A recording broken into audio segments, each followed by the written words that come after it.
It is a brand new year for NFL 2023 predictions. Ladies and gentlemen, welcome in week one, going through every single game, predicting the score of it. Week one is always a crapshoot, but we're still going to go ahead and give it a try, starting with the Kansas City Chiefs, the defending Super Bowl champions, dealing with that Chris Jones situation.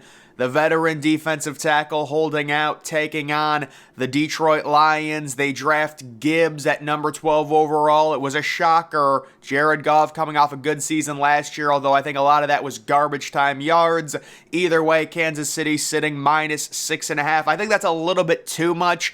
I've gone back and forth on this game. I have seen several models that love the Chiefs by about 10 points in this one, but just based off of, the Chiefs maybe being a little bit full from their Super Bowl win. You get the rings, the ceremony. They're going to win this game, but Detroit is still a solid team. I think they keep it close, surprising, a little bit lower scoring.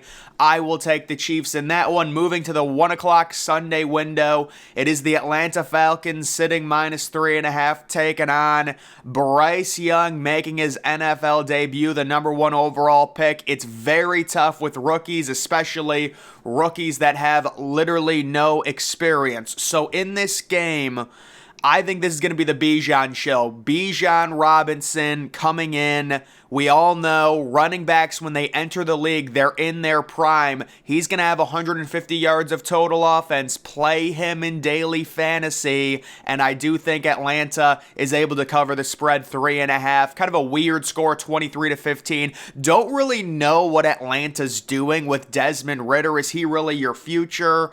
But we'll go with them against a young and experienced quarterback, Carolina. They've got Adam Thielen. I know he had a decent preseason. Jonathan Mingo, the mid-round pick, might develop, but it's not going to happen week one. We'll take the more experienced team at home. 3.5's not a great number. You'd love to get it at 2.5 or 3, but either way, I do think they cover there. How about this game? This game should always be played on Halloween. I love these colors. You've got the Cincinnati Bengals and the Browns, and guys, it seems like people right now really underrating the Browns because they don't like Deshaun Watson. I understand, but I do think there is good value on the Browns, +2.5 in their home opener. This is a very talented team, although Denzel Ward dealing with that. I think he had a preseason concussion, so we'll see. Very good offense for the Browns. Amari Cooper, Elijah Moore coming over in the trade. You've still got Nick Chubb, and I am expecting Deshaun Watson. Last year was very rusty, dealing with a lot of stuff. He should be the franchise quarterback this year.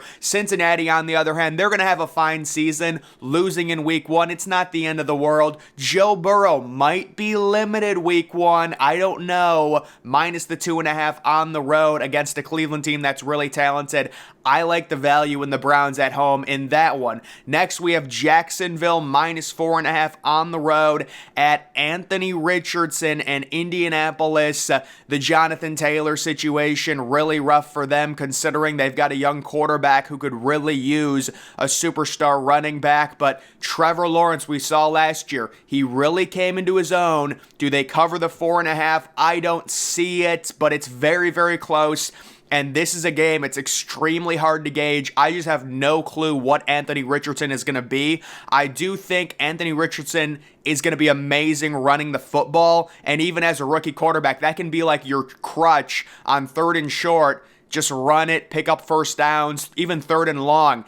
Using your legs is a killer, especially as a young quarterback. Anthony Richardson's a big guy. He's also quick, and he is an absolute load. So I do think Indianapolis, they're able to cover. I don't have a lot of confidence in it. Seems like Jacksonville always plays close games, so I'll take Jacksonville winning this game, but it is going to be very, very close there. Next, we have Tennessee going to the Superdome, taking on Derek Carr, making his debut with the Saints. They've also got Chris Olave. They've got Michael Thomas. Is he finally healthy? New Orleans only -3 in this one. Feels like a lot of people are going to be going in on New Orleans just because Tennessee has had no hype. They did get DeAndre Hopkins. The Ryan Tannehill thing, really strange. Seems like there's no future guidance right now for the Tennessee Titans. They draft Will Levis early 2nd round.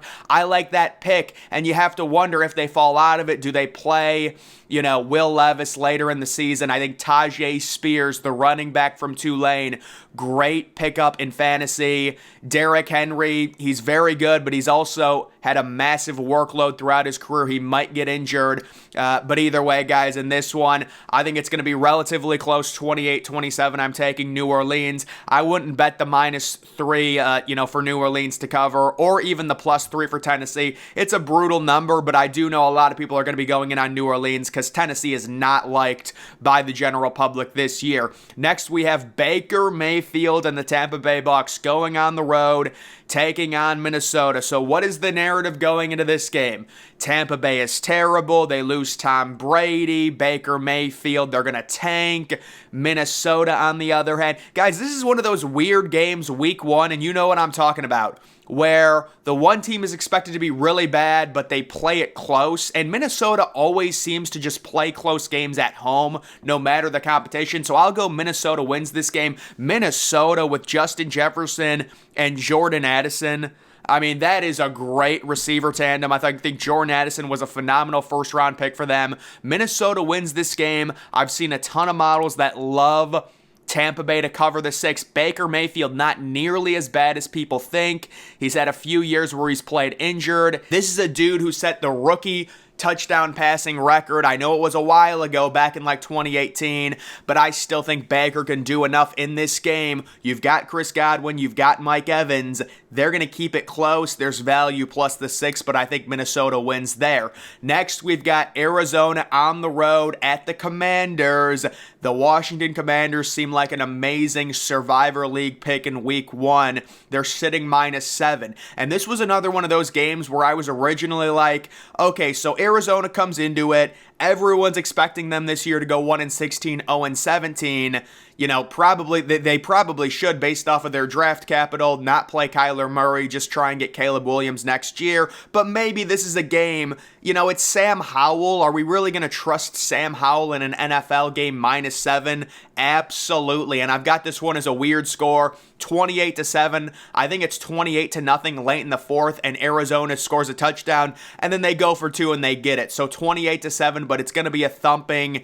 Washington's got a solid defense. They're at home. They sell out their home opener. They've got the new ownership. Sam Howell looks amazing in preseason. There's a few injury concerns, but I will take Washington. -7 is tough with a quarterback with such inexperience like Sam Howell, but at this point, Arizona, it does seem like they're going to be terrible. I don't know how you can pick them to cover anything. We've got another 1 o'clock game. It is the Pittsburgh Steelers and the 49ers, AFC, NFC. You've got the 49ers in a week one game, traveling east and playing. That's a tough body clock game, 10 o'clock, West Coast time, San Francisco sitting -2.5. And guys, my expectation, I'm just going to go ahead and say it.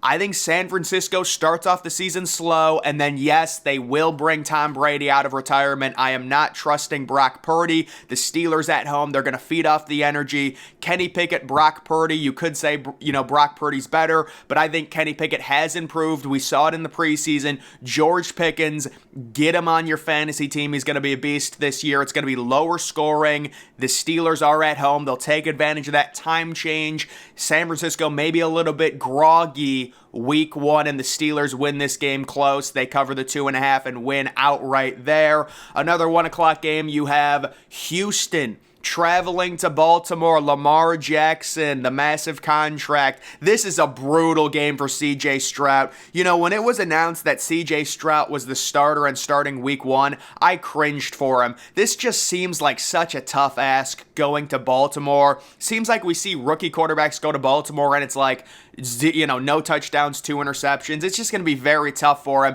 And I really like CJ Stroud. Just his arm release, the way he throws, the speed, the accuracy, but it's just not going to happen in week one. I've got this game as an absolute blowout. Baltimore wins 34-10, and they do cover the -10. Right now, there's just no weapons with Houston.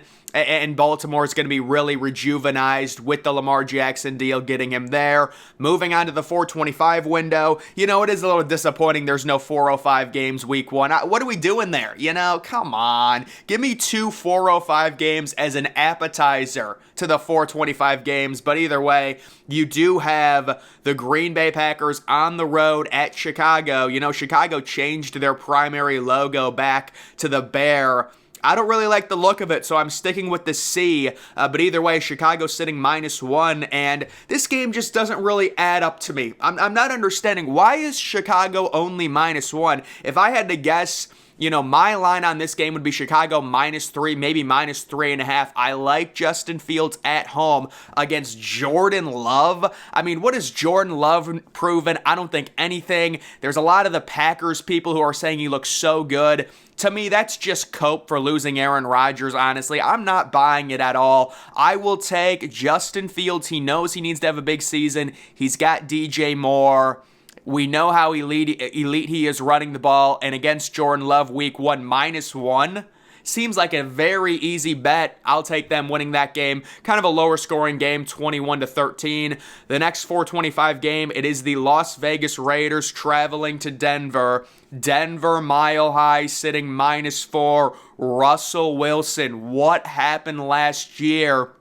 Can he rebound? Bit of an injury to Jerry Jeudy. We'll see. They've got Marvin Mims, the young rookie who I loved out of Oklahoma. But guys, it just doesn't feel deserved, right? This is the Las Vegas Raiders team. They've got talent. They've got weapons. You've got an elite number 1 wide receiver, Devontae Adams. Jimmy G is good enough. You've got Josh Jacobs back. This is a solid football team.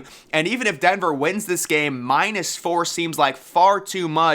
I will take Las Vegas, I guess, in an upset, but Denver is just going to have to prove it to me. Russell Wilson, I need him to prove to me that he is back as an elite quarterback. I just can't bet on it, although I guess you could make the argument I'm doing that with Deshaun Watson, but let's not talk about me contradicting myself in this video, please. Let's move on to the next game.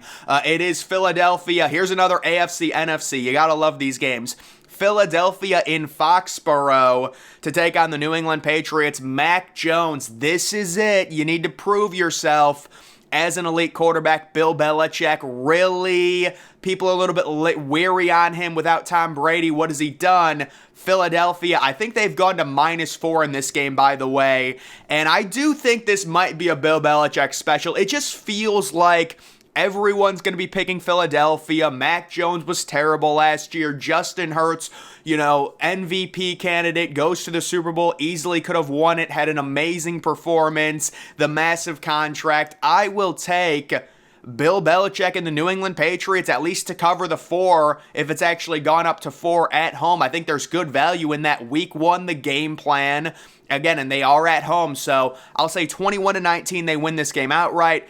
I don't feel, 100% confident that they'll win this game just because of the question marks with their offense, but I do think that Bill Belichick, with all this game planning at home, will be able to keep this game close against Philadelphia, but we'll see. The next 425 game at SoFi Stadium, it is Miami traveling to the West Coast to take on the Chargers. We know how the home field advantage is with the Chargers. It's completely non-existent. They're sitting -3 right now. This game's got shootout written all over it, and it just feels like a game that the Chargers lose. It is tough to pick Miami with the Tua situation because it's like anytime, he gets hit near his head, I feel like he's going to be out for the game. But I still think Tua's a really solid quarterback, and certainly with Jalen Waddle, Tyreek Hill, I mean, my goodness, this is going to be a very, very high-scoring game, but I will take Miami. I like them, and especially plus the 3. Worst case, I think they lose by a field goal and push on that line. The next 425 game, it is an NFC West matchup. The Rams traveling to Seattle. So right now, the Rams probably without Cooper Kupp. Seattle, they get JSN. I'm not sure if he's going to be ready for week 1, but everything is pointing to Seattle winning this game here. And that is why I am going to take the Rams plus the 5. To me, you're giving me value. 5 points, it's no joke in the NFL. The Rams will keep this game close. Trust Sean McVay here to cover that spread. Moving on to Sunday Night Football, the 8:20 game. It is the Dallas Cowboys on the road taking on the Giants. My God, how many times is this game going to be on Sunday night? Well, I will say normally it's always at Jerry World. Now we have to go to MetLife to see this game, and it's going to be Dallas sitting -3.5. Daniel Jones getting the new contract, Saquon Barkley back, the Dallas Cowboys. I've always been a fan of the Dallas Cowboys offense with Tony Pollard. Dak, maybe one too many interceptions last year, but still high-powered offense with CeeDee Lamb. And I do think the Dallas Cowboys are just going to outclass the Giants in week 1. I'll take Dak over Daniel Jones there. And the supporting cast, 31-21. And then the Monday Night Football game, it is the Buffalo Bills traveling to New York. So we get back-to-back MetLife games. Oh my goodness, the NFL is really kicking off the season with a bland start. We get a MetLife Sunday night game, and we get a MetLife Monday night game, and it's Josh Allen traveling there. Aaron Rodgers, his debut. Of course, they're going to put this on primetime. I do think Aaron Rodgers is going to be good this year, but it's not going to happen week 1. We're going to get the narrative after this game. Everyone's going to be saying on Tuesday, Aaron Rodgers is washed. He's terrible. And then he's going to come back and they're going to win 10 or 11 games this year, probably 11, and make the playoffs. But I do think this is a game a little bit early. They need some cohesion. They will gel. They will get there. 2.5 is not enough for a very good Buffalo Bills team who's coming in, and they got to start doing something in terms of going deep into the playoffs. They're going to win this game easily. Remember, last year, week 1, on the road at the Rams, they crushed them, easily covered the spread. I think on the road, Monday night, they do the same thing, and maybe they don't crush the Jets, but they win comfortably 29-20. But guys, that is going to do it for my official NFL Week 1 predictions. Make sure you follow me on X. Link to that's always in the description.